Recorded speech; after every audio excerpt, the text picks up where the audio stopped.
Le business model, on en parle souvent comme d'une formule magique, mais dans la réalité, il existe 1000 façons d'entreprendre.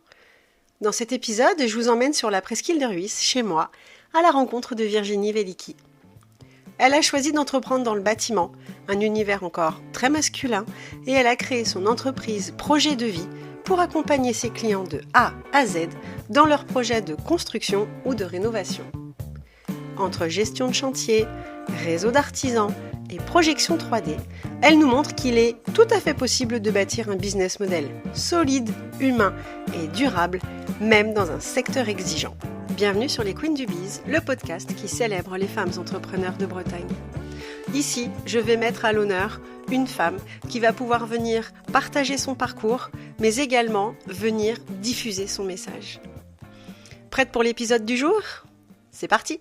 Salut les queens! Aujourd'hui, pour ce nouvel épisode, je reçois une entrepreneure qui est sur la presqu'île de Ruisse, qui s'appelle Virginie Velicki et qui travaille dans un domaine où il y a peu de femmes et ça va être super intéressant du coup d'aller creuser un petit peu comment elle fonctionne. Comment ça va Virginie? Ça va. Bon, pas trop stressée? Non, ça va. Non, ça va. Bah, cool. Top. Pour l'instant. Pour l'instant. Mais tu verras, il n'y a pas de raison que ça stresse. Alors dis-moi, est-ce que tu peux te présenter en quelques mots et présenter un peu ton activité? Virginie Velicki, comme tu as très bien dit le nom de famille, je t'en remercie, Oui. sans écorcher. Voilà. Donc je fais de l'assistant à maître d'ouvrage, dessinateur en bâtiment.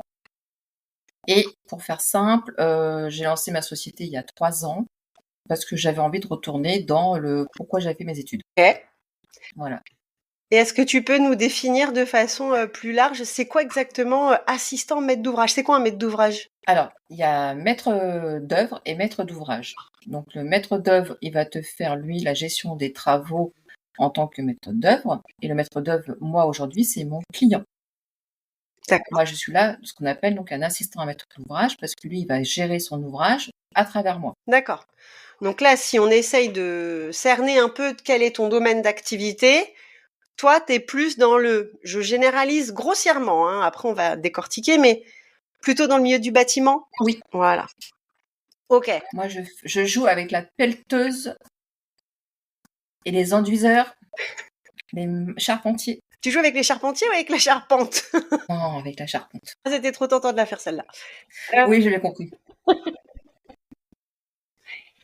Donc en fait, toi, ton activité, c'est vraiment d'assister quelqu'un qui a envie soit de faire de la réno ou de faire construire sa maison, qui a un projet comme ça. Toi, tu es là pour l'assister, c'est ça? C'est ça. Et pour l'aider à faire tout ce qui est... l'assister, c'est... quand on dit assister, c'est juste être là en second. La différence, c'est que moi, dans mon job en tant que maîtrise d'ouvrage, j'apporte aussi la patte. Donc, il y a le côté où je crée le projet du client, je l'estime, et après, je le projette sur un écran en visuel HD, Ouais. de la photo réaliste, Ouais. pour qu'il puisse se projeter. Et en fonction de tout ça, du coup, je l'accompagne aussi à trouver les bons artisans au bon moment, au tarif qui ne doit pas dépasser à peu près le budget que le client s'est alloué en fait. Ok. Donc en fait, toi, tu lui fais bénéficier. Donc déjà, tu l'accompagnes dans la conception de son projet, parce que tu disais tout à l'heure, tu peux dessiner aussi. Donc, est-ce que tu projettes en haute définition? C'est vraiment son projet visualisé, concrétisé le après par rapport à le avant, ce qu'il avait dans la tête.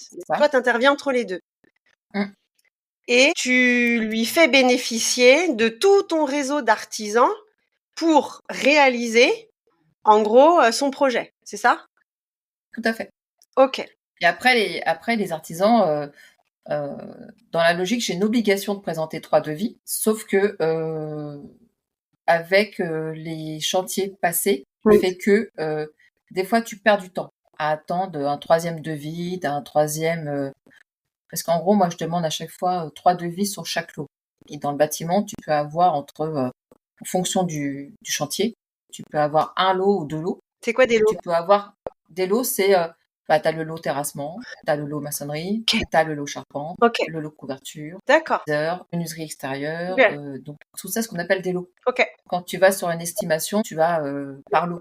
Tu as lot 1, lot 2, lot 3, lot 4. Mmh. Et donc, ça peut aller jusqu'à 14 lots parce que si tu intègres la peinture, la cuisine, ça peut aller jusqu'à... Donc, tu gères 14 personnes. Et 14 personnes multipliées par 3 qu'il faut que tu demandes les devis. Ouais. Et t'en as, ils sont hyper réactifs, donc tu peux les avoir très rapidement. Et puis, t'en as que tu peux attendre comme le client lambda. Et c'est pour ça que les clients m'appellent aussi. Parce que des fois, un client, il peut attendre pendant 2 mois et demi un devis. Ok. Et là, tu perds patience. Et t'as pas confiance à l'artisan quand il t'envoie son devis. Forcément, je comprends un peu.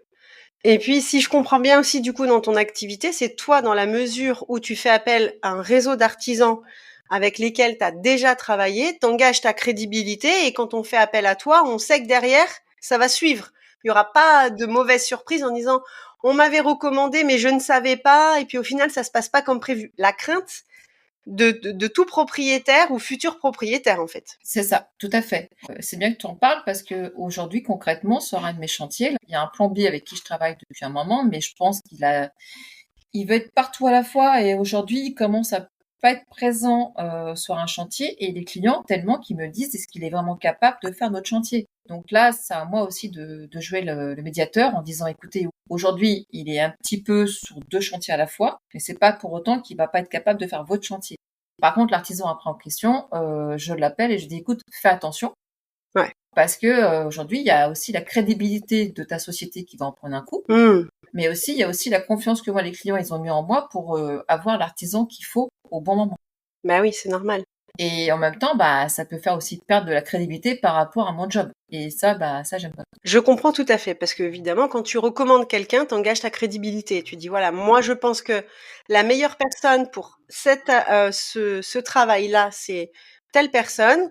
Et quand tu le contactes et tu lui demandes un devis et qu'il s'engage, qu'il dit oui, si derrière il suit pas, il sait pertinemment que déjà la prochaine fois tu le recommanderas pas, mais peut-être potentiellement il va se prendre une petite soufflée par Madame Belligui en disant dis donc t'es pas sérieux.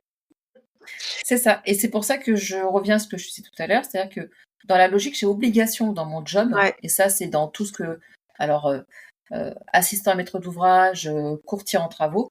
Ouais. Mais les courtiers en travaux, ils font que du courtage, c'est-à-dire qu'ils vont chercher l'artisan, Mmh. ils se prennent une com sur le devis de l'artisan, et après ils s'en vont, et c'est les clients qui se mettent en relation avec l'artisan. Ok. Moi, je suis dans le côté aussi accompagnement, donc du coup, je vais aussi gérer aussi le chantier à côté. Le côté de pas donner 3 devis, parce que en fonction du chantier, en fonction de mes plannings d'artisans, je sais à qui je vais allouer le chantier. Mmh.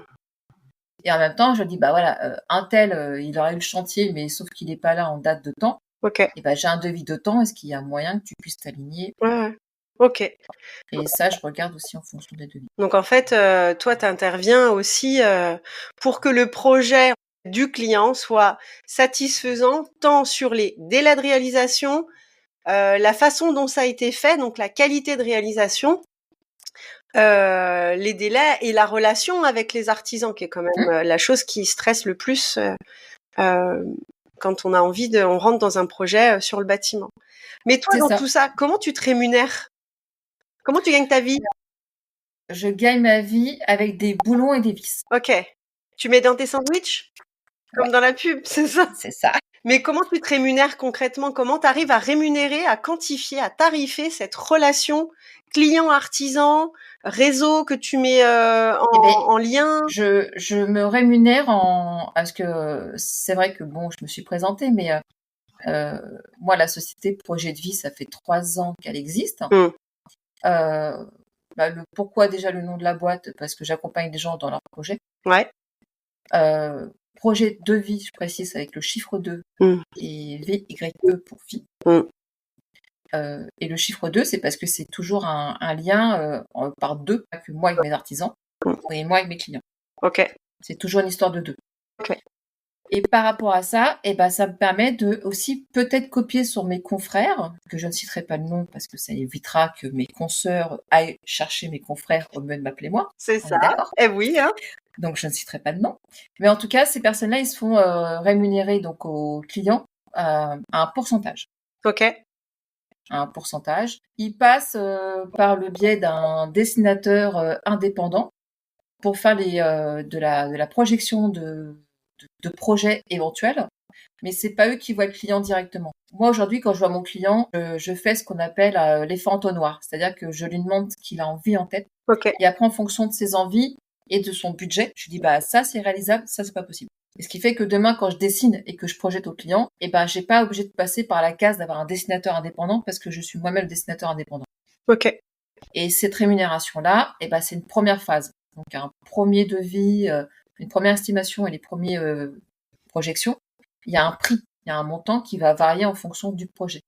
C'est pas le même tarif si je dois faire la projection d'un carport, parce qu'on m'appelle aussi des fois pour la projection d'un simple carport ou d'un garage, que si on m'appelle pour une rénovation complète du Longère. Exact. Parce que c'est du temps travaillé, c'est tout ça. Donc ça peut varier sur un montant.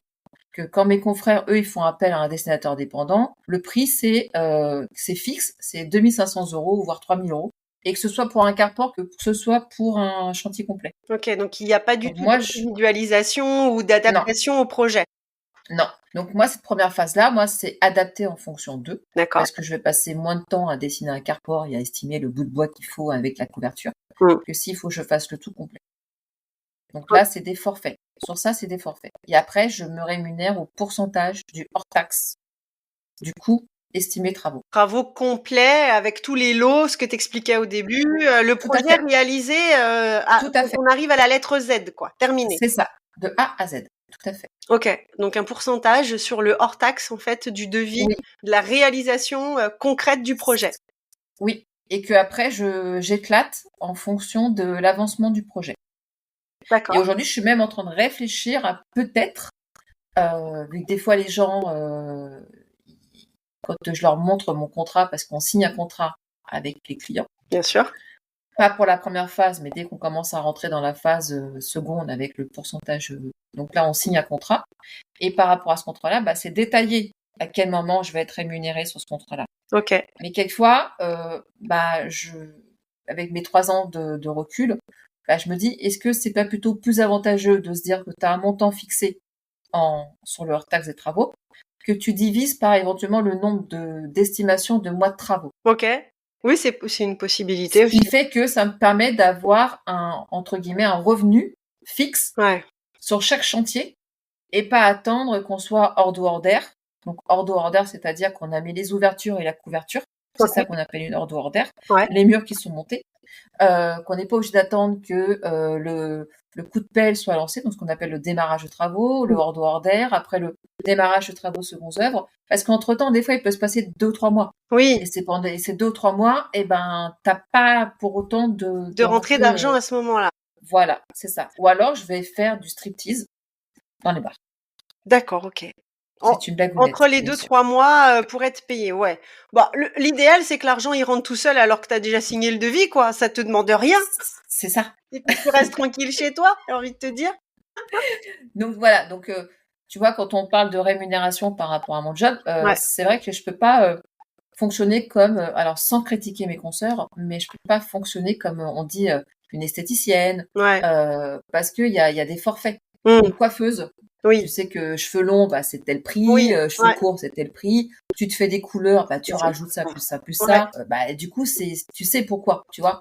Quand tu vas faire un soin manicure, tu sais que si tu as une French manicure ou pas, tu vas avoir ça va passer de 35 € à 49 € ou 60 €. Moi, je sais pas trop, c'est pas adapté. Je peux pas dire, tiens, un chantier, tu vas être sur temps, parce que chaque chantier est différent. Oui, parce que les besoins clients sont différents, les budgets clients sont différents, et donc tu es complètement dans la personnalisation du projet. C'est pour ça, en fait, que tu peux pas appliquer un tarif général. Non. Ok. Et concrètement, tes journées, ça ressemble à quoi quand on bosse avec des artisans toute la journée? C'est speed. Ok. C'est speed. Concrètement, alors moi, j'ai plusieurs phases de journée. J'ai mes journées chantier où je pars dès le matin et je reviens le soir pour faire tout le tour de mes chantiers. D'accord. Notamment en fonction de si sur une semaine j'ai des chantiers qui doivent démarrer avec des artisans qui ont changé de lot.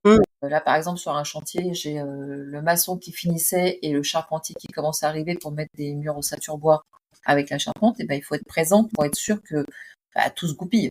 Ok. Pour qu'après tu puisses dire au prochain intervenant, voilà, là c'est prêt, tu peux vraiment intervenir à telle date définie, parce qu'il y a un planning aussi.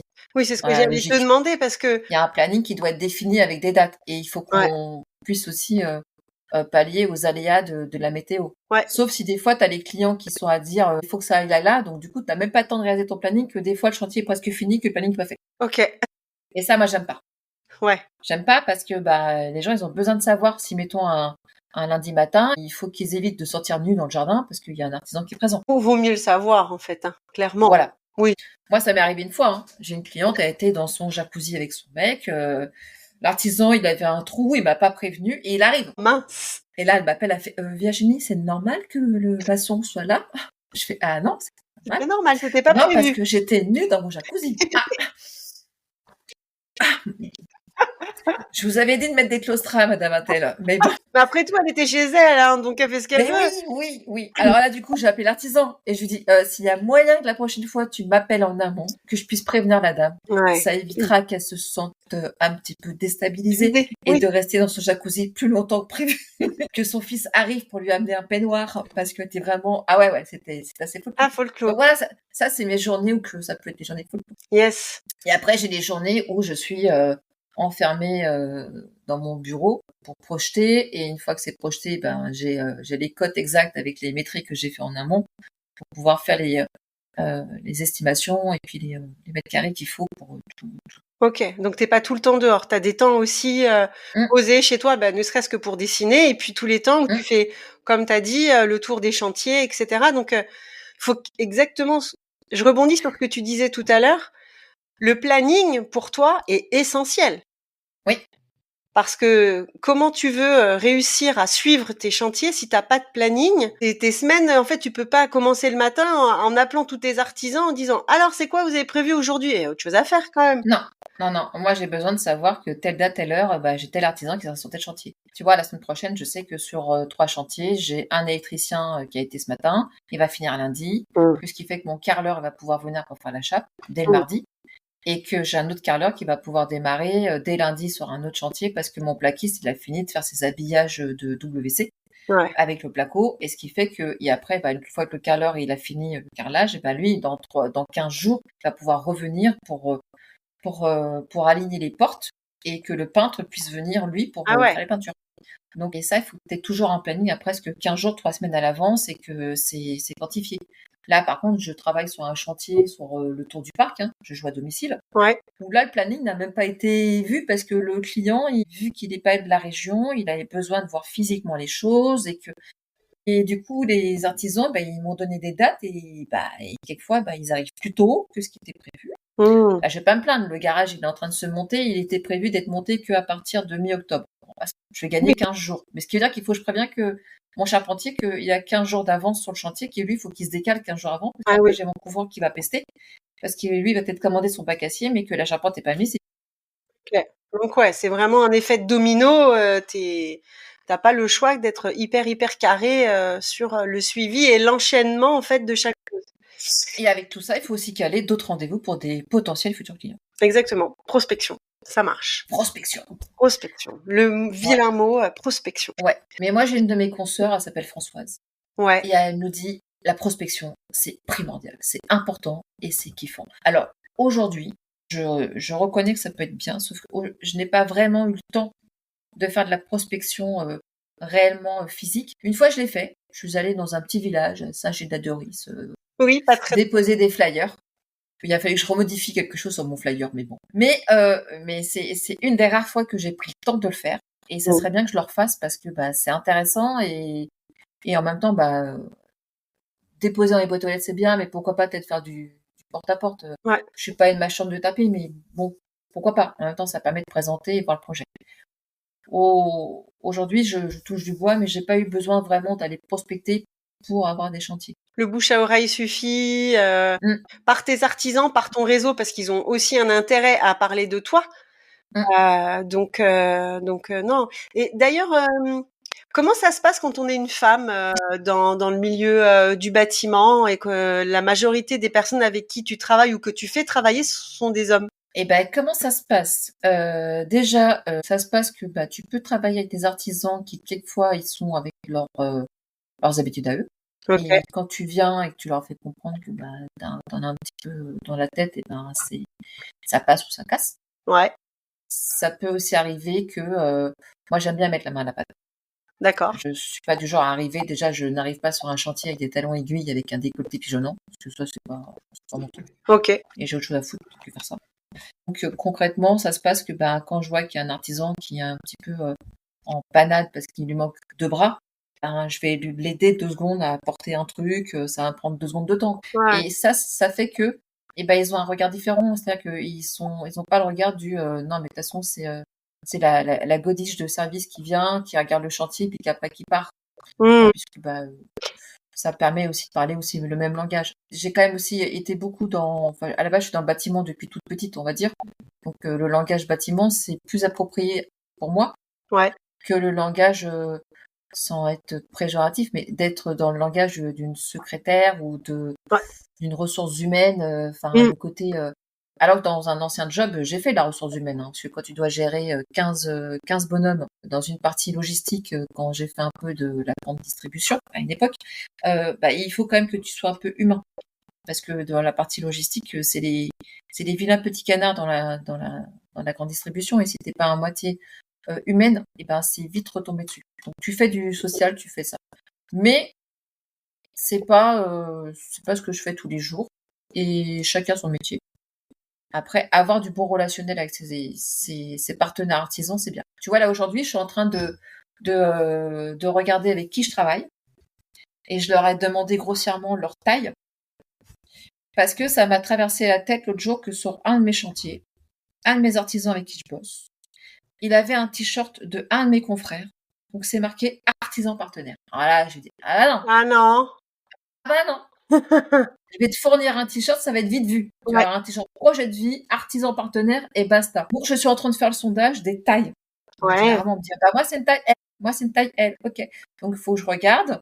Parce que, comme si tu as bien compris, dans chaque lot, j'ai à peu près, à chaque fois, 3 artisans dans chaque lot. Ouais. Ça fait du monde Donc, ça fait un peu de monde, tu vois. Ouais. Ça fait un peu de monde. Ouais. Donc, je vais voir avec la personne qui me fait mes t-shirts et mes suites, si plus tu commandes de t-shirts et plus tu as un rabais au prix du t-shirt. Ouais, des chances. Mais au moins, ça permet vraiment de garder. Mais ça permet de garder et de fidéliser, surtout qu'aujourd'hui, et j'en suis assez fière, c'est que j'ai des artisans qui bossent avec leurs femmes. Cool. J'ai une équipe de plaquistes, c'est monsieur, madame. Oh, c'est génial, ça. Là, j'ai une équipe de charpentiers, maintenant, c'est monsieur, madame. Cool. J'ai une équipe de carreleurs, c'est monsieur, madame. Ça. Tu vois? Ah oui. Enduiseurs, c'est monsieur, madame. Parfait, ça. Ça, c'est cool. Donc, ouais, ça me va bien. Parfait. Donc, du coup, ça permet aussi de reclarifier tout ça. Et tout à l'heure, comme tu disais, malgré tout, quand il y a des équipes féminines, ils aiment bien aussi voir quelqu'un en face de féminin. Ouais, je comprends. Oui, bah oui. Donc, ça permet de garder un relationnel différemment aussi. Ouais. Et même les employés de mes artisans, parce que mes artisans, des fois, ils ont des équipes, donc c'est pas eux qui sont sur le chantier, c'est leur gars. Et ils apprécient aussi à ce que quand on bosse ensemble. Parce que je dis bonjour aux employés. Je suis pas du genre à passer, faire ma site chantier, puis je vois que le patron est pas là, que je leur parle pas et c'est en vain. Oui. Moi, j'ai des bases de valeurs, c'est que tu respectes les gens qui sont sur le chantier, puis surtout que c'est eux la petite main qui font le chantier. Ouais. Et pas la tête pensante qui te fait un devis, puis qui lui qui récupère juste, entre guillemets, le pognon à la fin. Et donc, je préfère avoir des fois des gens qui, je leur dis, s'il y a besoin, vous m'appelez. Ils me disent, ok. Et donc, des fois, ils sont surpris. Et du coup, ça crée des liens. Parce qu'il y a d'autres personnes qui disaient, quand on sait que c'est un panneau avec projet de vie, on est content de travailler sur place. Donc, c'est sympa.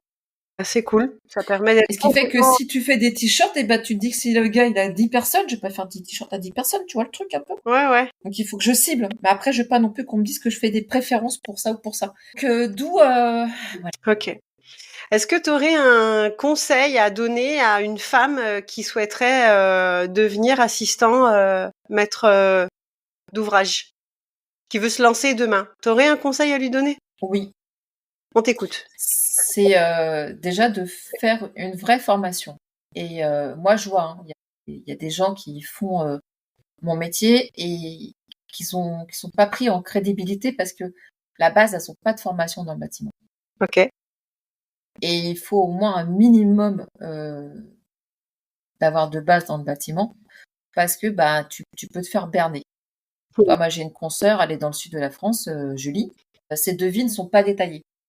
C'est-à-dire que l'artisan lui envoie un devis, mais il n'est pas détaillé. Et du coup, elle ne sait pas si vraiment tout est vraiment écrit comme il faut, parce que souvent, elle a des avenants ou Ah, des plus-values. ok. Et moi, une fois, on a comparé les devis que moi, je reçois de mes artisans et le devis de ces artisans. Elle me dit, bah écoute, moi, ils sont pas autant détaillés que ça.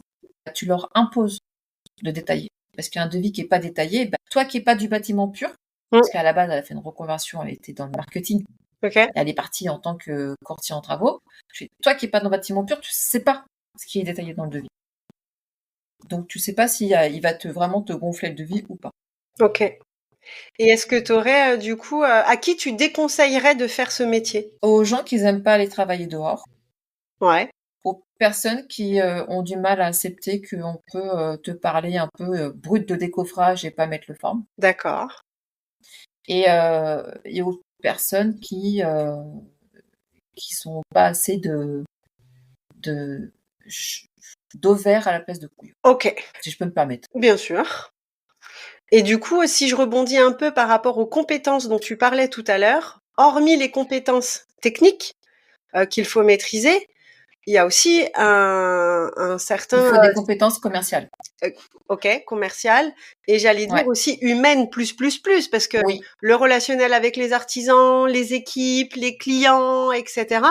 Faut aimer communiquer, hein, faut pas rester dans son coin. Si t'aimes pas les gens, tu fais pas ce métier. Ok, Parce d'accord. qu'il faut que tu puisses parler avec tout le monde et que tout le monde puisse te parler. Ok, Donc si t'aimes pas les gens et si tu ne sais pas non plus prendre parce que des fois tu peux avoir des choses qui se passent très bien, puis des fois tu peux avoir des couacs. ouais. Donc si tu n'arrives pas à prendre des choses négatives, Hmm, sur le coup ça fait un impact, tu vois, c'est désagréable. Mais après tu te remets en question et tu dis bon, peut-être que c'est ouais, pas faux et à revoir certaines choses, tu vois. ok. Mais si tu n'aimes pas les gens, si tu n'as pas une fibre commerciale non plus, tu fais pas mon job.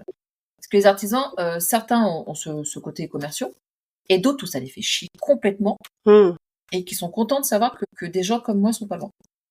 En fait, tout le monde est gagnant, Parce quoi. que tout le monde est gagnant. Tout le monde est gagnant, et ça se passe très bien. Tu vois, pour faire simple, là j'ai un artisan qui a les clients, en gros, c'était pas prévu, ils sont en mode de se dire on n'a pas trop le budget, machin et tout. Il a pas gapé, il a pas grossi sa marge sur un devis Ok.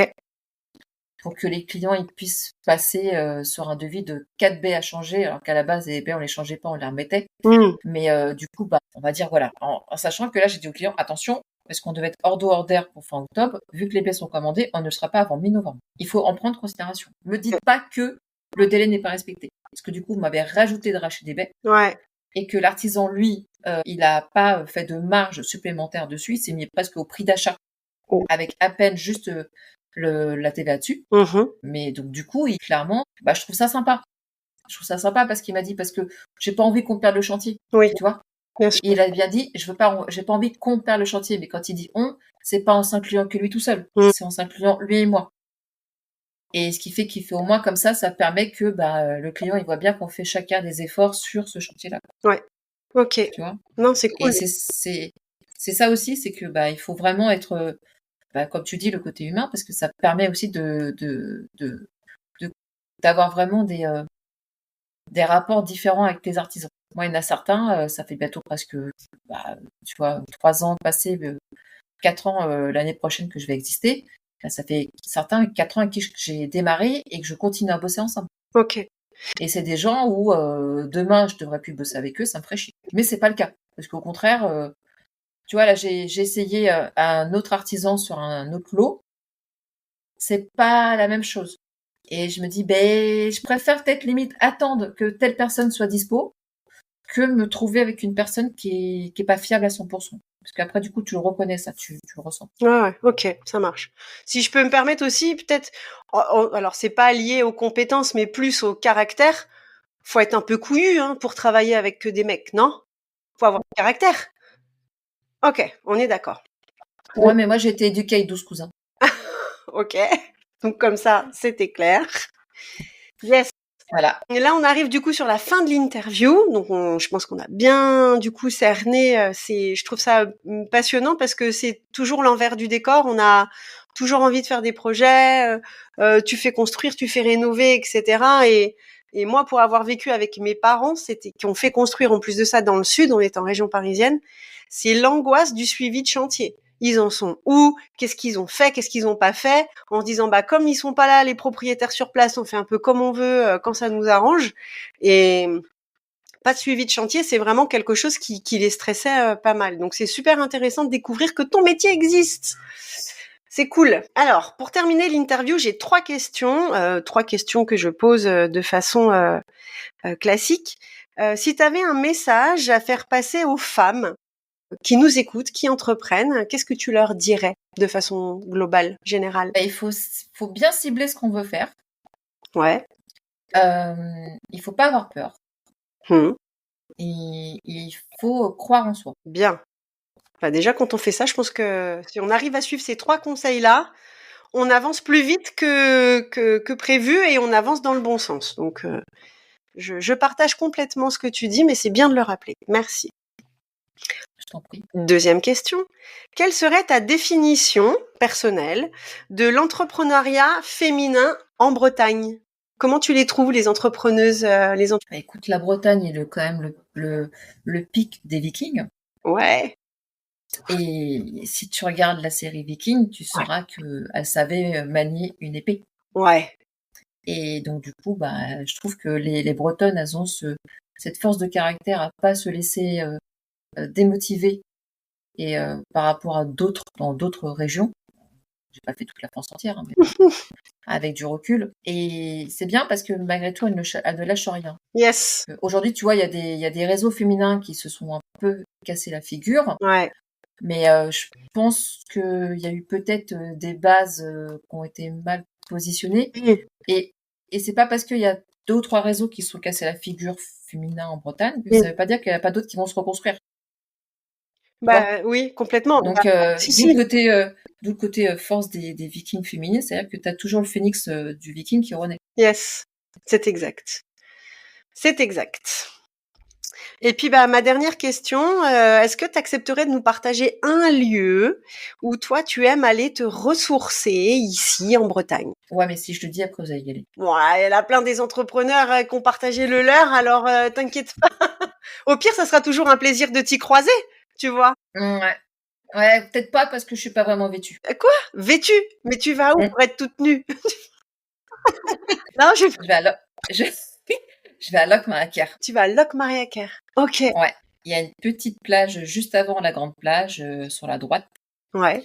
Et il faut vraiment le savoir. Et donc, du coup, c'est là-bas que je vais. Ok. C'est mon petit coin à moi, ça. Ou tu vas habiller quand même? Non, là, j'y vais, je garde le bas déjà. Oui, c'est déjà pas mal. Ok. Mais pourquoi Locmaria en particulier, du coup? Qu'est-ce qui... C'est l'entrée du golfe. Ah, ok. Et puis, au moins, ça déroule mou. Et puis, ce que j'aime bien, c'est que, à une époque, j'allais par là-bas aussi pour aller pêcher. Le bar, la dorade. Bon spot, alors, de pêche. Ouais. Ok, cool. Bon. En tout cas, merci beaucoup, Virginie, d'avoir accepté de nous partager un peu ton quotidien, de nous parler de ton activité, qui est pas une activité qu'on rencontre tous les 4 matins, de nous expliquer comment tu fonctionnes, parce que c'est aussi une façon de montrer qu'il n'y a pas que la prestation de service qu'on connaît de façon classique. Il y a plein de façons différentes d'entreprendre et la façon dont toi tu mènes ton entreprise est une façon différente. Et je trouvais ça intéressant de pouvoir la montrer et d'en parler sur le podcast des Queens du Biz. Donc je te remercie beaucoup, Virginie, d'avoir pris le temps de partager tout ça. Et puis les Queens, je vous dis rendez-vous pour un prochain numéro très très bientôt. Salut! Merci beaucoup. Merci d'avoir écouté cet épisode des Queens du Biz. J'espère que cette interview aura su t'inspirer, te motiver, te réconforter si tu en avais besoin. Pour m'aider à briller encore plus et pour accompagner d'autres queens à briller davantage, je t'invite à laisser un avis 5 étoiles sur ta plateforme de podcast préférée. N'oublie pas de partager l'épisode à tes proches, à tes copines, entrepreneurs ou pas, et sur tes réseaux. Retrouve-moi sur Instagram, sur le compte Les Queens du Biz, où je te partage les coulisses et d'autres profils de femmes audacieuses. On se retrouve très vite pour un nouvel épisode. À très bientôt!